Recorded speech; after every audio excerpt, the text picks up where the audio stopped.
معلش احنا كلنا استرزقنا من المغرب. هذا هو الكلام الصح اللي خاص يسمعوا كل واحد كيتطاول على المغرب.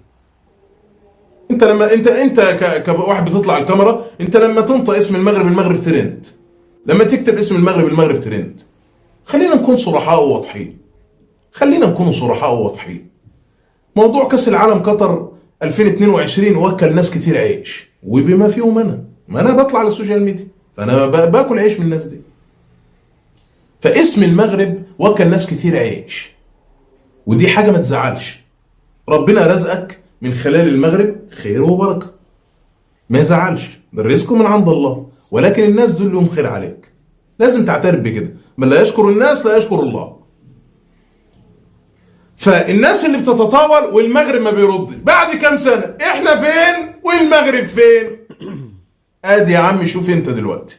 خوت هذه هي الحقيقه. راه بزاف ديال العرب والمؤثرين تمعشوا وداروا طرف الخبز انطلاقا من المغرب، لان اسم المغرب اصبح ترند ابتداء من كاس العالم ديال قطر.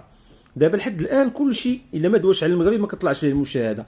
حتى البلاطوهات الكبار في مصر مثلا، ولا في هذه الجاره الشرقيه اللي هذوك ما نتذكروش عليهم، الا ما ذكروش المغرب كتلقى عندهم المشاهده ناقصه. حنا المغاربه ملي كنذكروا المغرب ما كتكونش عندنا المشاهده، في حين حنا نيت نفسنا مغاربه ملي كنتبعوا المغرب كيدويو عليه المصريين او لا دول اخرى كتكون المشاهده مرتفعه.